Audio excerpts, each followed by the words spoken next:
please welcome Missouri Realtors 2023 President, Andrea Sheridan.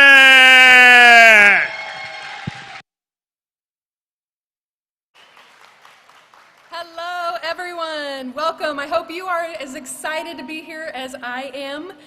It's so great to be back together after a successful winter business conference in Kansas City. I'd like to give a shout out to all of our peeps that are joining us online. Hey, y'all. I would like to welcome now Megan Munoz to the stage. Megan will be leading this afternoon's national anthem. Please stand and join me by turning your attention to the Columbia Fire Department Honor Guard, led by Captain Cazette, for the presentation of colors.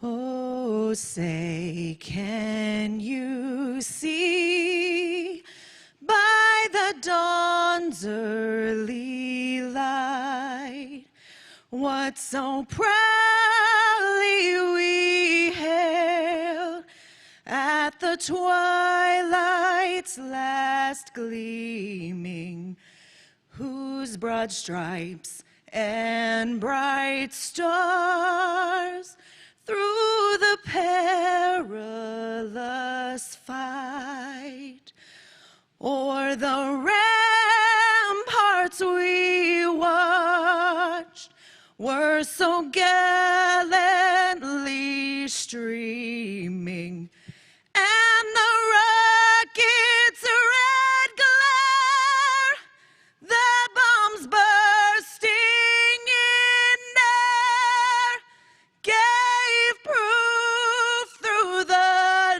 night that our flag was still there. Oh, say, does that star-spangled banner yet wave o'er the land of the free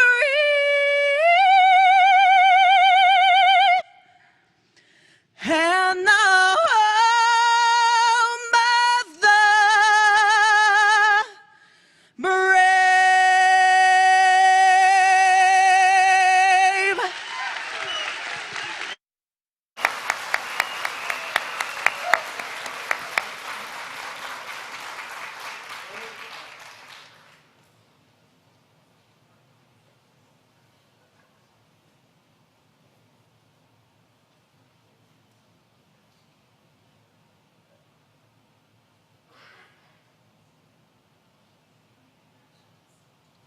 You may be seated.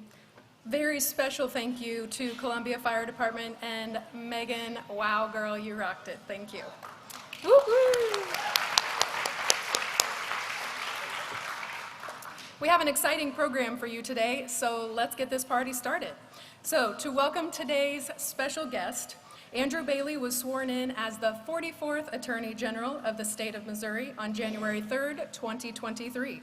Andrew is a combat veteran, father of 4, prosecutor, and constitutional conservative who fights for the people of Missouri every day as the state's chief legal official.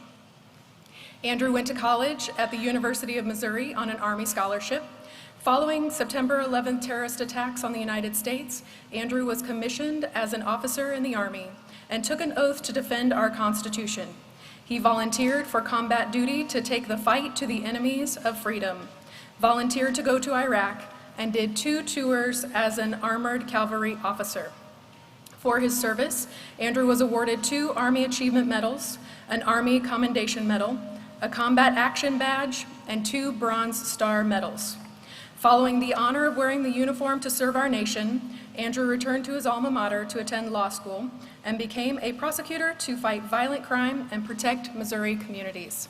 He began his legal career at the Missouri Attorney General's office as an assistant attorney general and later served as an assistant prosecuting attorney for the Warren County Prosecuting Attorney's Office and as general counsel for the Missouri Department of Corrections. In 2019, Andrew joined the Missouri Governor's Office, serving first as deputy counsel and then general counsel. Andrew has handled countless cases in both state and federal courts throughout his career, defending our constitutional freedoms and the most vulnerable while delivering justice for victims. It was in the courtroom where Andrew saw too many Missouri children in need of caring, loving homes. Those experiences motivated him and his wife, Jessica, to become foster parents. They are now blessed with 4 beautiful children ranging from 6 months to 10 years old and reside in Montgomery County. As Attorney General, Andrew is focused on protecting the Constitution, enforcing the laws as written, defending the state, supporting the counties, and training a new generation of service-minded attorney. Join me in welcoming Missouri Attorney General Andrew Bailey.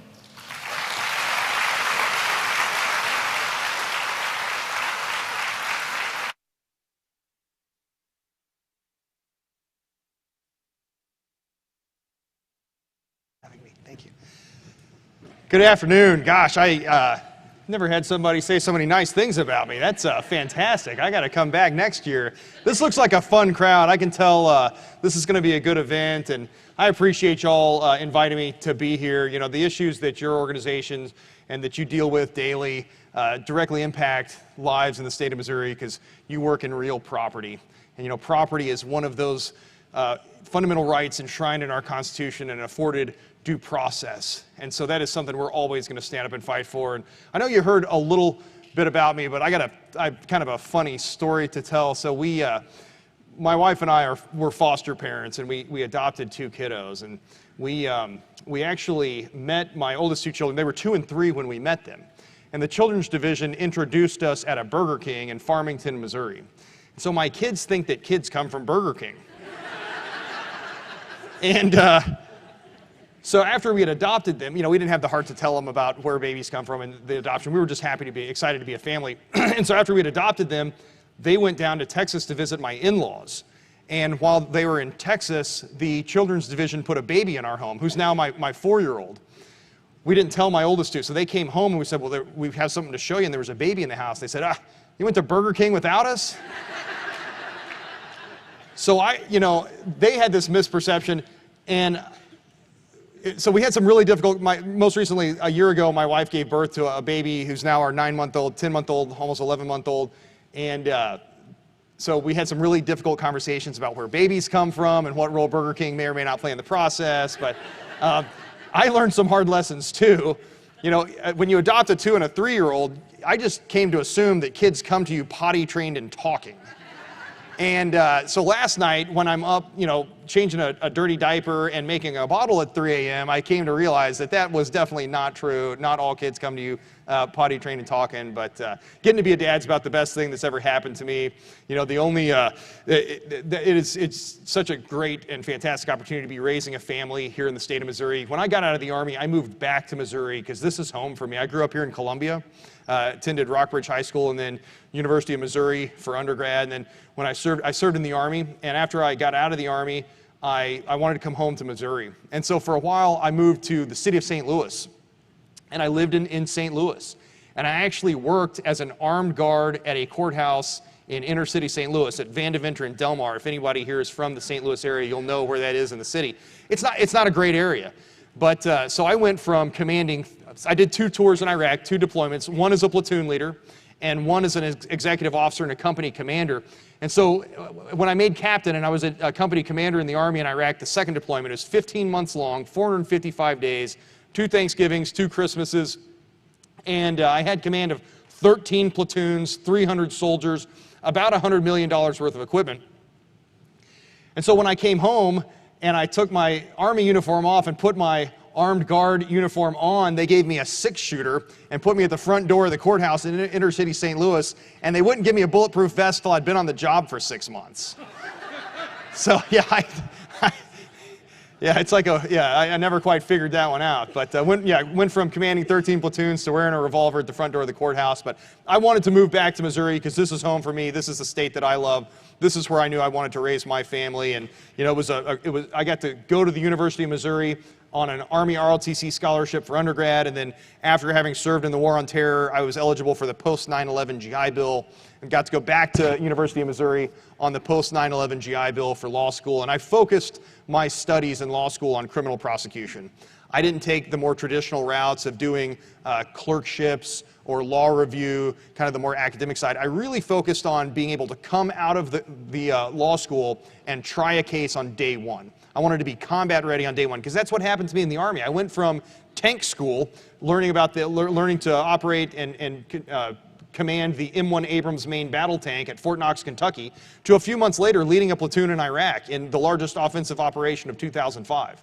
And so since I'd had that experience, that motivated me to want to be able to walk out of the law school and equally be combat ready as an attorney. And I knew I was older as an attorney because I came to law as kind of a second career. And so I had to be ready.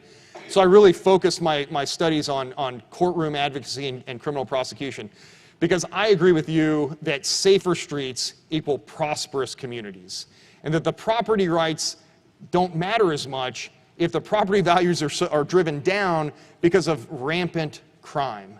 And so I'm dedicated to, as Attorney General, finding and defining the role that the Attorney General's office plays in the criminal justice system and making sure we're holding bad guys accountable. And so I think you've seen us do that across the board. We've obtained a number of convictions as prosecutors since I took office. We handle 100% of felony appeals in the state of Missouri. We handle all the back-end litigation on the appellate side. And so we are very active. We managed 1,100 or so appeals last year alone. We plan on doing even more this year. And we will continue to obtain convictions and announce those as we get them to reduce violent crime across the state of Missouri. You know, we stand ready to assist prosecutors anywhere in the 46 different judicial circuits in all 114 different counties, and the city of St. Louis if called upon to do so. We have 22 prosecutors on staff, hundreds of years of combined prosecutorial experience. And again, all the cases are coming to us eventually on appeal. So those are resources we have ready to deploy in the fight against violent crime. We're an organization of 300 employees, 200 attorneys, 5 regional offices. So by statute, I have to be located in the Missouri Supreme Court building, which isn't necessarily a bad thing, except that all these people that come and tour the Capitol and they get to meet the Secretary of State and they get to meet the state auditor and the treasurer and the governor, I'm not there, so I feel very left out. You can tell where attorneys rank in the pecking order because they banished us to the Supreme Court building, but you know, every once in a while I fear that our landlords, the judges of the Missouri Supreme Court, are complaining that we're playing the music too loud or something, but I'm over there at the Supreme Court building. Most of our staff is in the Broadway building there in Jefferson City. It was a building constructed in the early 1940s, and it's got about 9 floors of office space that we primarily occupy. We also have offices in St. Louis City at the old post office, in Kansas City, in Springfield, and in Cape Girardeau. So we are statewide. We are proud to be the law firm for the state of Missouri. And as was mentioned, you know, it is truly my priorities are to protect the Constitution, defend the state, support the counties, enforce the laws as written, and train up a new generation of public service-minded attorneys. You know, the Attorney General's office, if we have longevity at the AG's office at the top, we can really invest in the organization. And we can recruit and retain talented young attorneys that will grow up in that system, that then will move out to the private sector with great experience that we've been able to provide them, or elsewhere in government. And so that can be a real training ground. And to put it into perspective, you know, a lot of times when you start your career in law at a law firm or in the private sector, you start doing fairly menial tasks. You'll spend several years doing document review. Maybe you get to draft a motion. Maybe by your second, third, fourth, fifth year, maybe you're going to court to argue a motion or take a deposition. Well, at the Attorney General's office, to put it in perspective, the ink was still wet on my bar card, and I was in U.S. District Court invoking state secrets, common law privilege, to fight in a class action lawsuit against the state's criminal justice system. And so that's a really rare opportunity that I was provided. And that's the sales pitch I give to young attorneys that want to come work at the AG's offices is the experience. Nowhere else will you get to be in state and federal court. Will you get to argue at the Missouri Supreme Court or the 8th Circuit Court of Appeals? I myself was at the United States Supreme Court not just over a month ago, which, by the way, did not look anything like the Warren County Courthouse. I felt like I was a long way from Warrenton, but what an incredible opportunity that I had to do that, and that similar opportunities we can provide to young attorneys that we recruit. Recruitment and retention has been a real area of emphasis for my administration, and we've only been in office a little over 90 days, and we've made great strides. We've stood up 4 different initiatives. We've got a dedicated recruitment and retention specialist on staff now. We have 2 different mentorship programs for individuals that are preparing for trial within our office and individuals that are going to trial. We have outside law firms that can help us, mentor us through that process, so we get a different perspective on our cases and different way of preparing for our cases. Simultaneously, we have a new practicum at Mizzou Law that we're very proud of. It's one of a very few of its kind in the nation that's provided an opportunity for law students to get practical experience working for our office. It gives us extra help. We get to mentor them, and it's proven to be a great pipeline for recruitment of young attorneys. So proud of the work we're doing there to train up the next generation of public service-minded attorneys. Some of the other priorities we have as far as supporting the counties, one of the ways we do that is with the assistance on the criminal prosecution side. By state statute, any local prosecutor can request the assistance of the Attorney General's office to help them prosecute a case. So in the state of Missouri, we're kind of unique. 114 different counties plus a city, so 115 different jurisdictions, all with their own elected prosecutors that enforce state law. Most other states have district attorneys, or the state, like in Alaska, the state attorney general handles 100% of criminal prosecution. But in the state of Missouri, there's 115 different elected prosecutors. But some of our counties struggle to find individuals who are willing to run for prosecutor. And in other counties, like near where I live in Montgomery County, but Herman's the closest town. That's in Gasconade County. In Gasconade County, it's a part-time prosecutor. So if the local prosecutor in Gasconade County has a case that she needs assistance with, we have resources ready to deploy in the fight against violent crime to assist the counties. The other way we want to do that is helping with the Sunshine Law. You know, the Attorney General's office has given some level of enforcement authority over the state open records law. We want to systematize that and make that cleaner and easier and more transparent for the citizenry to use. And we want to have the best-in-class Sunshine Law process and then export that to county and local governments for them to use as a resource. And I think that we are well positioned to do that. I want to defend the state. You know, there used to be, when I worked at the governor's office as general counsel, I got to work directly with every attorney for each one of the 16 state agencies. And in November, as you all know, by constitutional amendment, Missouri added a 17th state agency. So the Missouri National Guard is now its own independent state agency. So we have 17 client agencies plus an innumerable number of independent boards and commissions. Those are the client base for the Attorney General's office. So we want to defend them when they're sued or when they have legal issues. And those are our clients. We want to help them understand how their regulatory authority affects constituents and help guide them to a cleaner regulatory environment so there's consistency and clarity for our corporate citizens as well. Finally, I want to protect the Constitution. And that takes many different forms. I remember when I worked at the governor's office during the height of COVID, there were calls for a statewide moratorium on evictions. Well, there's another side to that story because the landlords, the property owner, have a property right as well. And so we resisted that call, and I'm excited to see legislation moving through our General Assembly now that would put a stop to some of those practices that were so pernicious during the height of the pandemic and largely unnecessary. And so we're always going to stand up and protect property rights.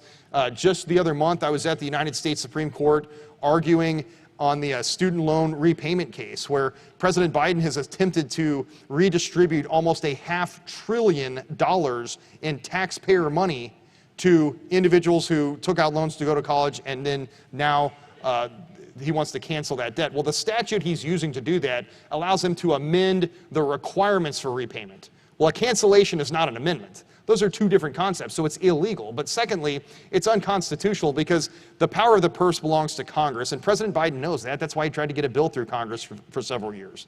And so we filed suit, and we're proud to be representing the state to try to stop that illegal redistribution of $500 billion in taxpayer revenue.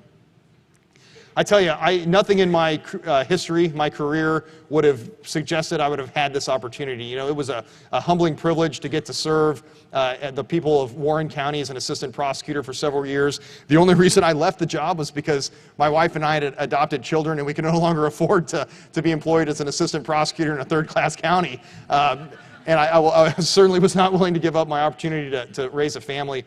But I got to go back and work in state government at the Department of Corrections, and I was really only there for about 6 months before the governor called me up to his staff.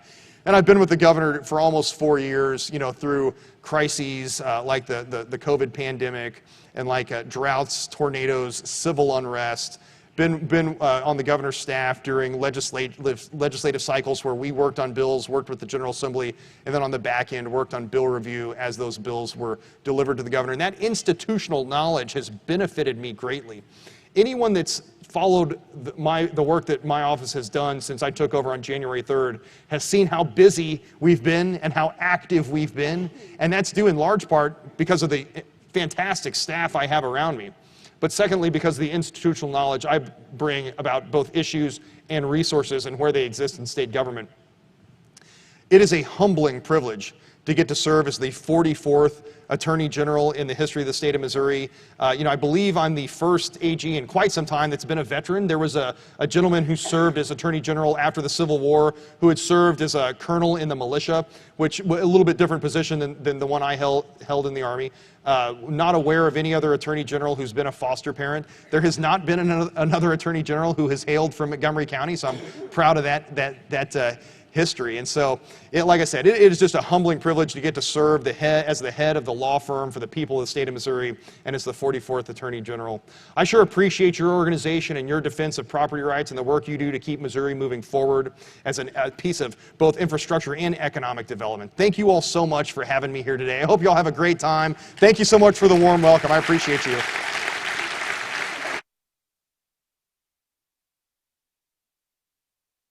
Okay, so we have something for Mr. Bailey. This is our challenge coin for 2023.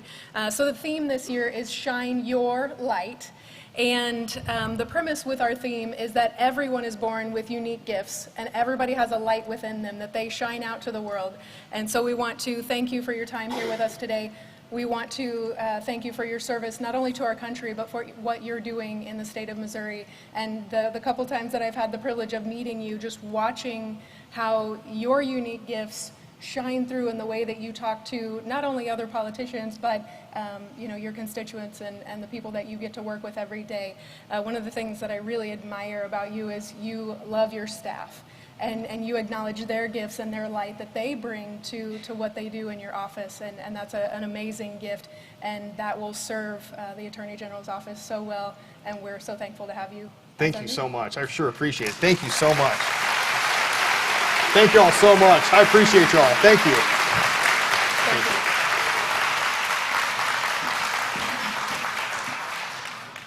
So our theme this year, Shine Your Light. We were able to see that happen in practice in Kansas City.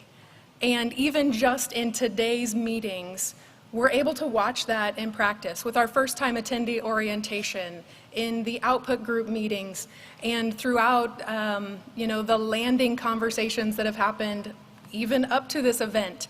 So I want to continue to challenge you to shine your unique gifts into what we do here at Missouri Realtors. And as you see people, whether they're first-time attendees, whether they've been to a bazillion meetings, acknowledge other people and bring them into the fold, because inclusion means we make people not only feel welcome but wanted here with Missouri Realtors. And I just want to thank all of you for being that wonderful, welcoming, amazingly open to ideas and encouragement of ideas, because they make our industry better. And they make it a profession that we love and wouldn't want to do anything else. So thank you for that. I'd like to recognize a few distinguished members we have with us this week. First, Missouri Realtors Leadership Academy class is here with us this week for their third retreat. Would the entire class please stand?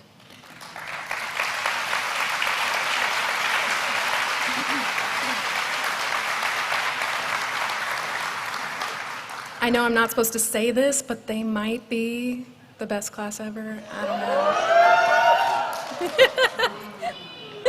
know. We are so glad to have you with us now that I've thrown that grenade out there. Also, we have several local Leadership Academy groups in attendance this week. I would like to welcome members of the following local programs: Columbia, Greater Springfield, oh, and you guys can stand too.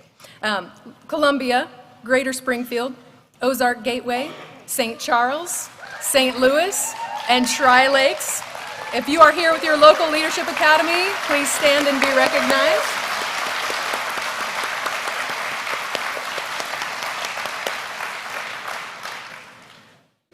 That is so exciting because it takes that invitation, that person who says, hey, I see this gifting in you, come bring your energy, bring your excitement for this industry.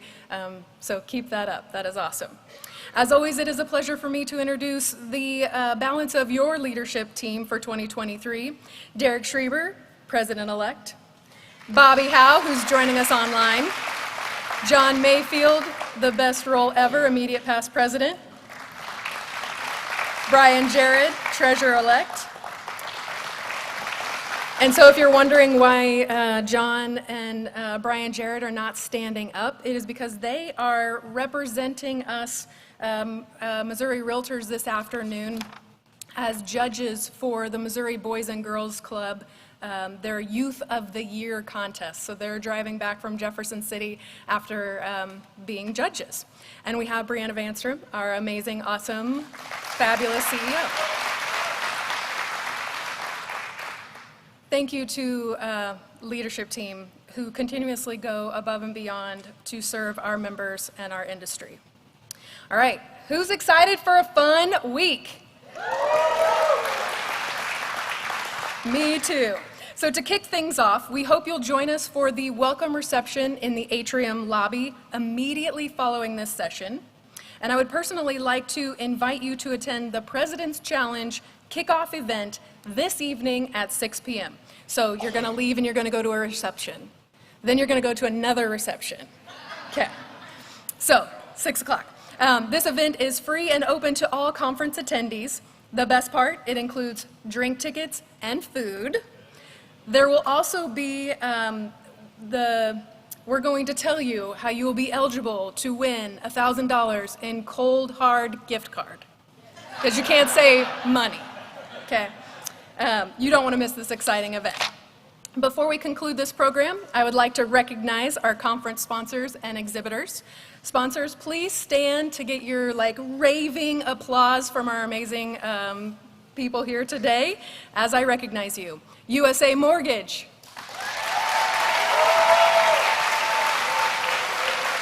Columbia Board of Realtors. Home Warranty. Continental Title. Navy Federal Credit Union. Where are they? I don't see them. They're here. Go see their booth. As you exit, you will receive a drink ticket. I encourage you to hang around for our welcome reception in the atrium lobby.